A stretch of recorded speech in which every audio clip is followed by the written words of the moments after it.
Bismillahirrahmanirrahim. Assalamualaikum warahmatullahi taala wabarakatuh. Tuan-tuan, puan-puan, adik-adik, kakak-kakak dan ibu-ibu yang dirahmati Allah sekalian.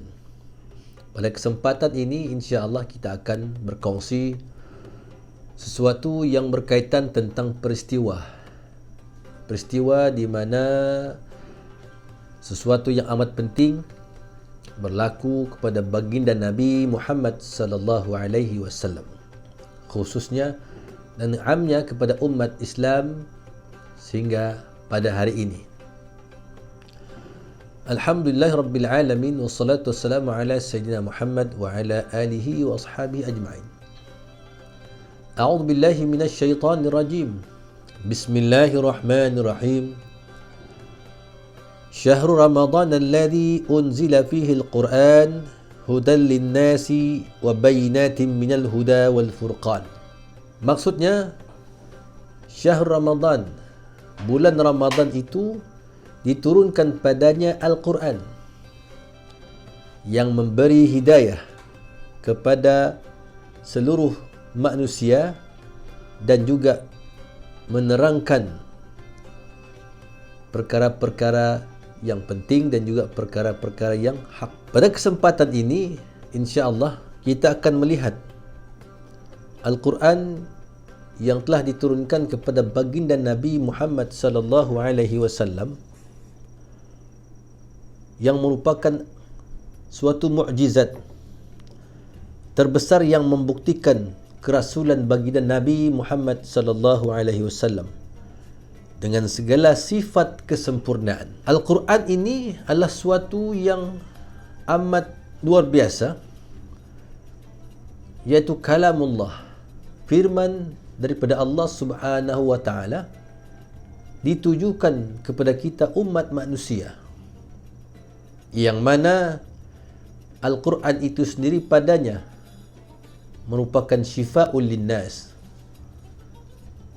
Al-Quran itu sendiri padanya itu al-mu'jiz, iaitu mukjizat terbesar Nabi Muhammad sallallahu alaihi wasallam.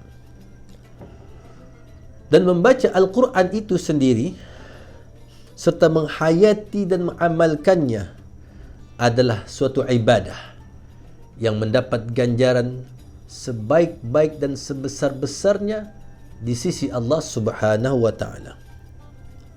Maka peristiwa nuzul Al-Quran ataupun penurunan Al-Quran itu memberi makna yang terlalu besar kepada umat Islam dan kehidupan baginda Nabi Muhammad sallallahu alaihi wasallam.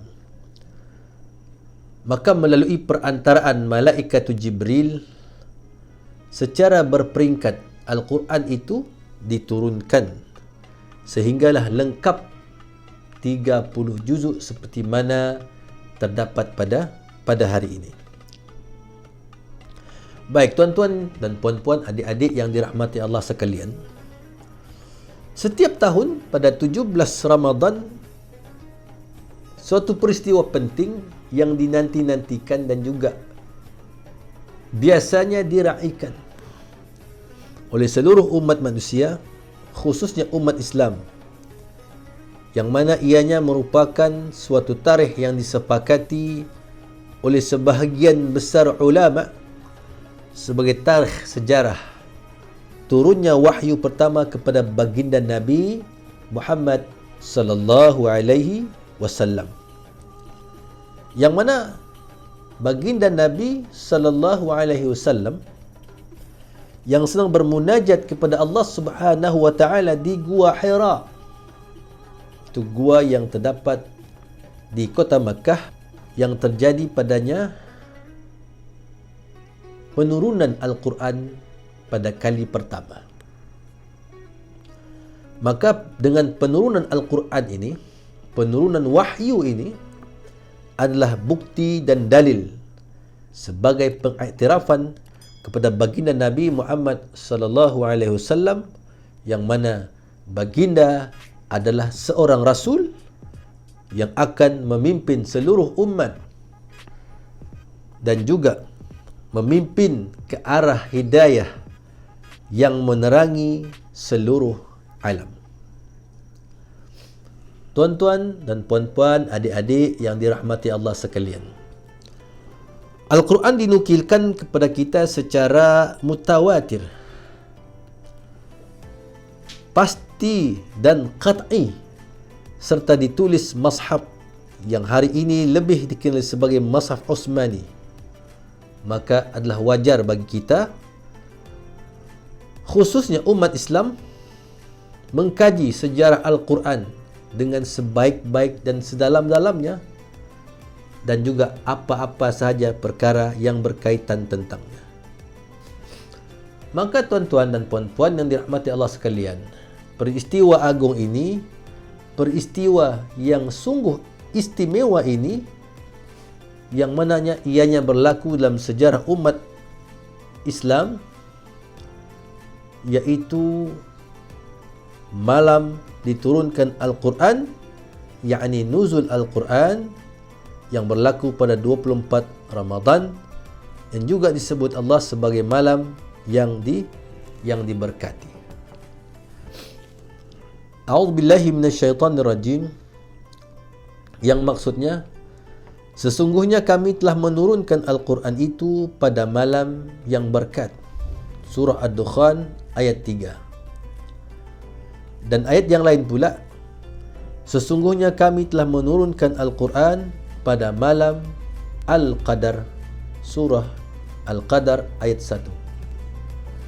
Tuan-tuan yang dirahmati Allah sekalian, seperti mana yang disebutkan sebentar tadi, penurunan ayat-ayat Al-Quran secara berperingkat itu bermula pada malam tersebut, dikenali sebagai nuzul Al-Quran. Manakala proses penurunannya menurut para ulama terbahagi kepada 3 peringkat.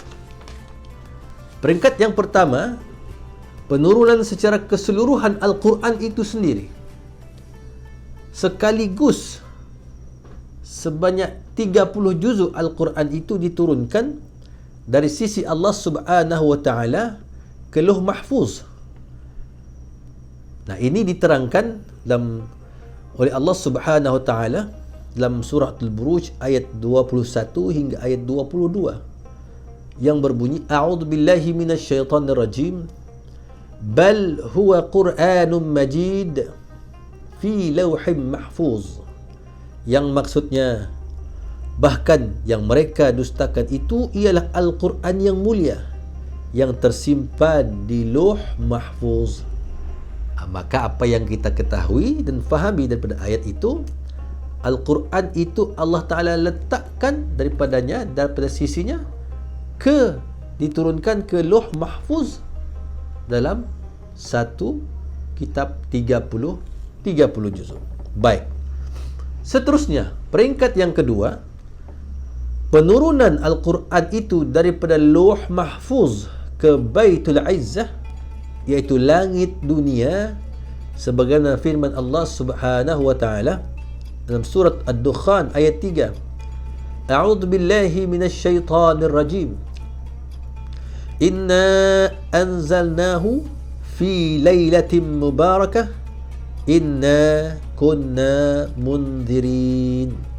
Yang maksudnya, sesungguhnya kami telah menurunkannya, yakni Al-Quran, pada malam yang penuh keberkatan.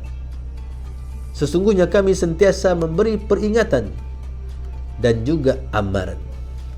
Tuan-tuan yang dirahmati Allah sekalian, ini adalah dalil dan bukti bahawasanya apabila Al-Quran itu Allah Subhanahu wa Ta'ala letakkan di Lauh Mahfuz, selepas daripada Lauh Mahfuz Allah Subhanahu wa Ta'ala turunkan ke langit dunia, seperti mana ayat yang diterangkan sebentar tadi.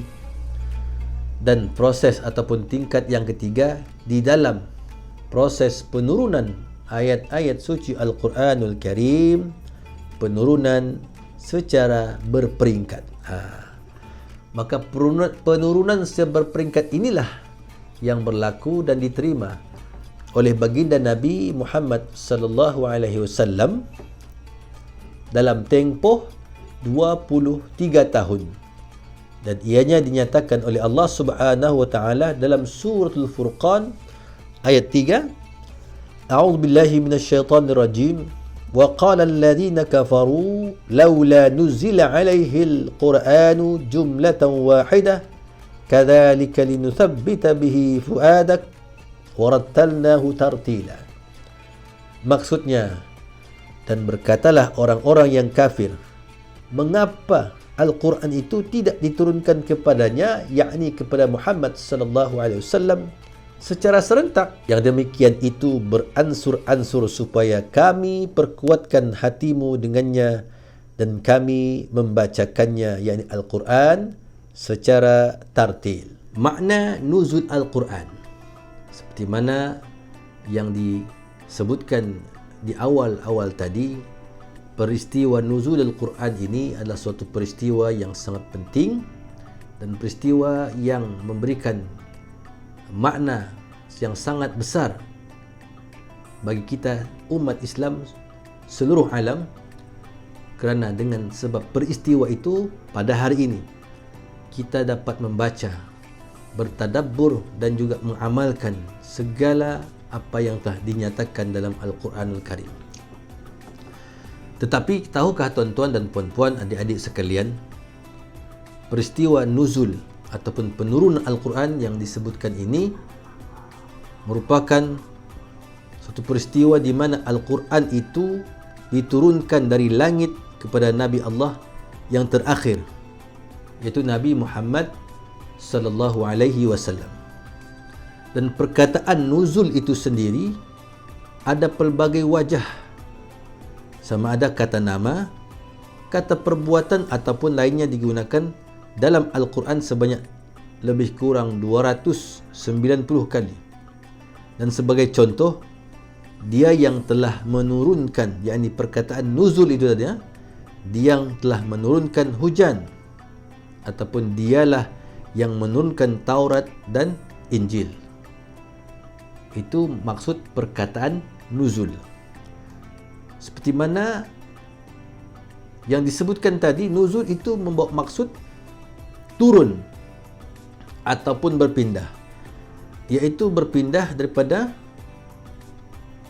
atas ke bawah, atau turun daripada tempat yang sangat tinggi ke tempat yang rendah.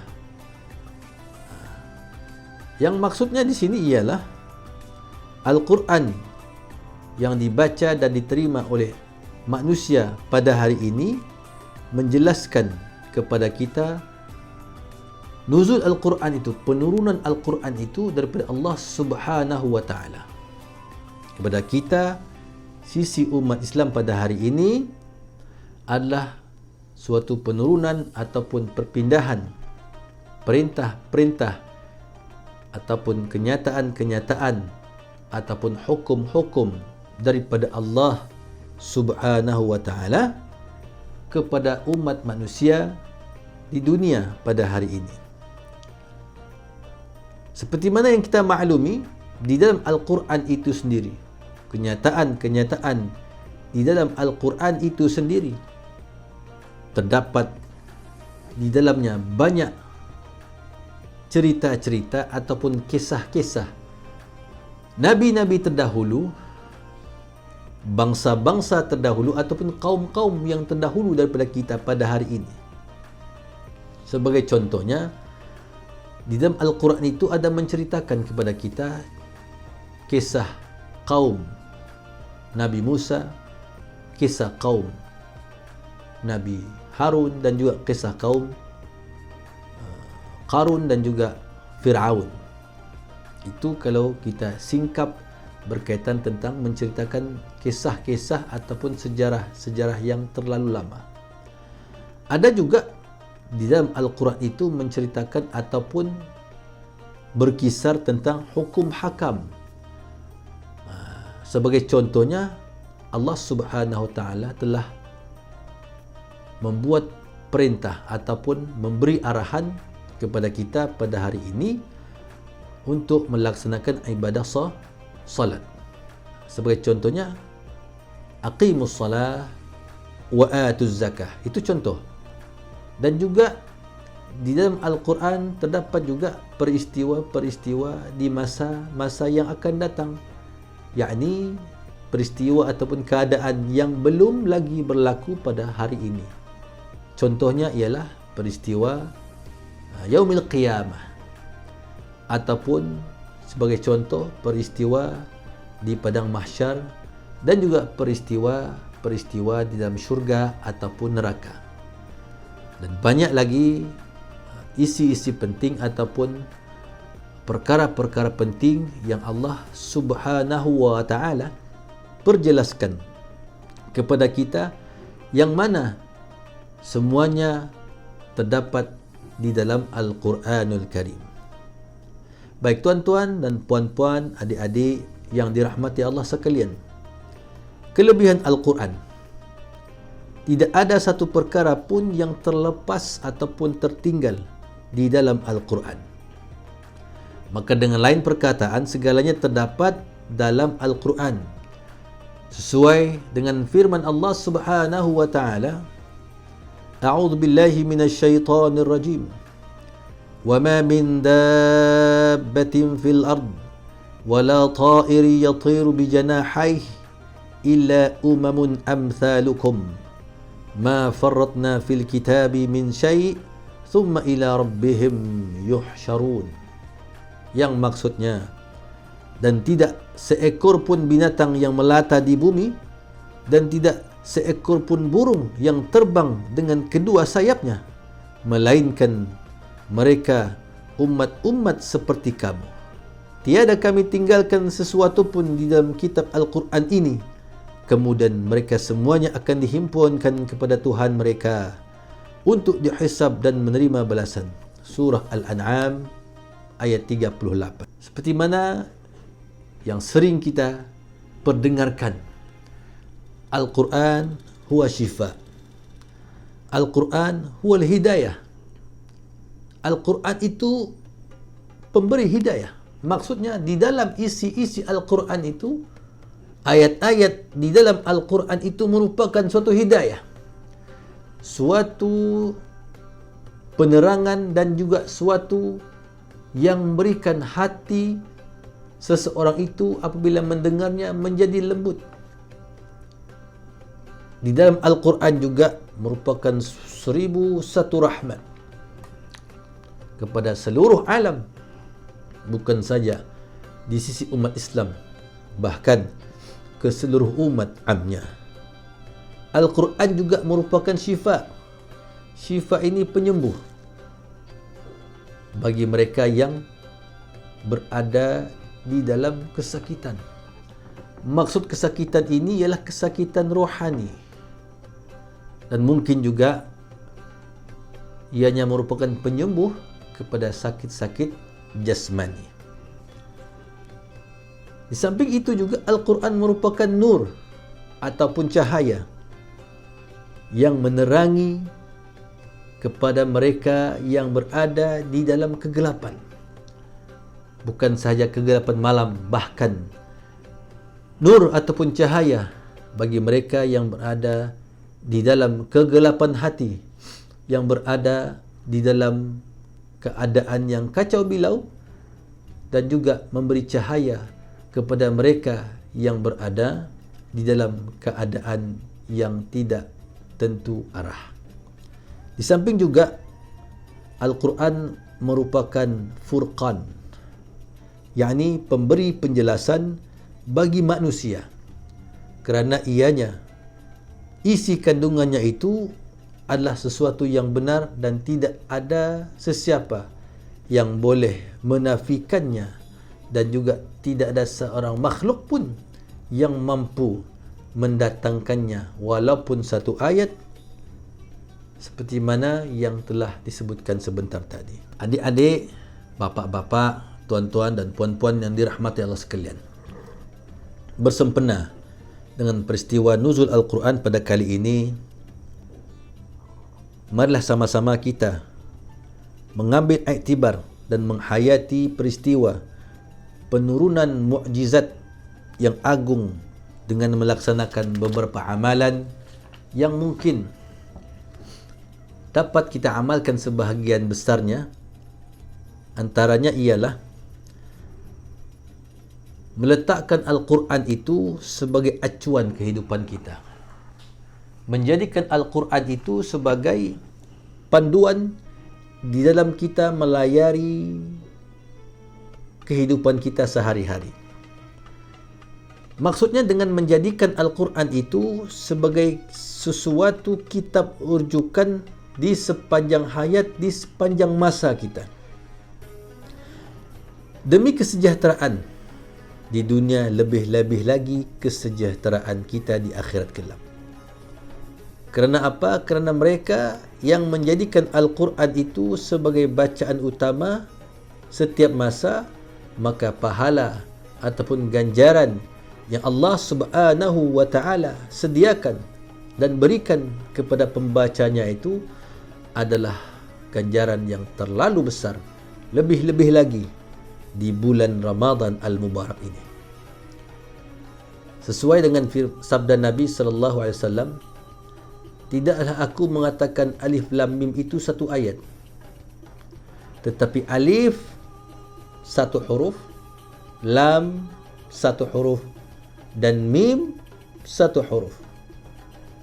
Seringkali kita dengar satu huruf apabila kita membaca dalam surah Al-Quran, Allah Subhanahu wa Ta'ala memberi ganjaran dengan 10 kali ganjaran. Bayangkan tuan-tuan dan puan-puan, adik-adik yang dirahmati Allah sekalian, alif lam mim sahaja pun Allah Subhanahu wa Ta'ala memberikan ganjaran kita dengan 30 kali ganjaran. 30 ganjaran alif lam mim saja. Bayangkan kita membaca Bismillahirrahmanirrahim, Alhamdulillahi Rabbil Alamin hingga akhir ayat, berapa banyak ganjaran yang Allah Subhanahu wa Ta'ala berikan kepada kita bagi yang membaca Al-Quranul Karim. Keduanya perkara yang perlu dititik beratkan oleh kita pada hari ini ialah sebagai umat Islam, kita hendaklah sentiasa memahayati apa-apa sahaja kandungan yang terdapat di dalam Al-Quran. Maknanya kita digalakkan dan amat dituntut untuk sentiasa berusaha untuk bertadabbur, seperti mana yang telah dijelaskan oleh Dr. Wahbah Zuhaili dalam tafsir Al-Munir, ialah merhatikan makna-makna ayat Al-Quran dan juga meneliti setiap isi kandungannya. Dan apabila kita berjaya untuk mentaati dan kita meneliti serta memperhalusi maksud-maksud yang tersirat di dalam ayat-ayat Al-Quran tersebut, ia akan menambahkan kepada kita rasa cinta, akan menambahkan di sisi kita rasa kerinduan kita kepada Allah Subhanahu wa Ta'ala, seolah-olah kita itu sedang memahami dan berinteraksi dengan Allah Subhanahu wa Ta'ala. Dan seterusnya, apa yang perlu kita lakukan pada hari ini ialah kita hendaklah menolak segala unsur yang cuba mengganggu gugat kesucian Al-Quran di negara kita. Dalam hal ini, kita sama-samalah berusaha dan bersetu padu untuk mengelakkan daripada melakukan perkara-perkara yang boleh mendatangkan apa sahaja mudarat dan juga gangguan, dan juga perkara-perkara yang boleh menghilangkan penghormatan kita kepada Al-Quranul Karim.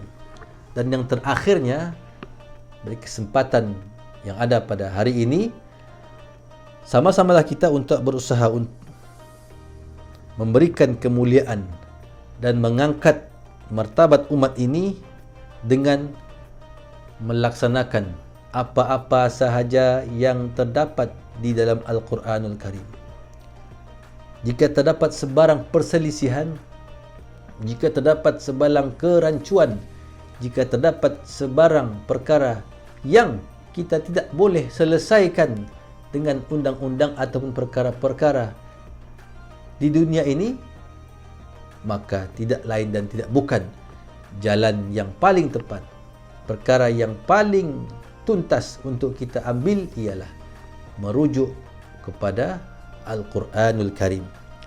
Mudah-mudahan dengan tindakan kita, penghayatan kita dan juga pengamalan kita di dalam apa yang terkandung dalam Al-Quranul Karim akan lebih menampakkan atau menaikkan martabat kita sebagai ummah yang benar-benar mempercayai dan ummah yang benar-benar meneliti dan juga manusia yang betul-betul mentaati segala apa yang diperintahkan oleh Allah Subhanahu wa taala. Sekian, mudah-mudahan sedikit perkongsian kita pada hari ini akan menjadikan kita umat yang sentiasa tegar hadapan dan menjadikan kita umat yang sentiasa mendapat keberkatan dan juga akan menjadikan kita umat yang sentiasa menghormati dan juga merujuk segala perkara-perkara yang kita tidak faham dan merujuk perkara-perkara yang kita kurang jelas, merujuk kepada Al-Quranul Karim. Wabillahi taufiq wal hidayah. Assalamualaikum warahmatullahi taala wabarakatuh.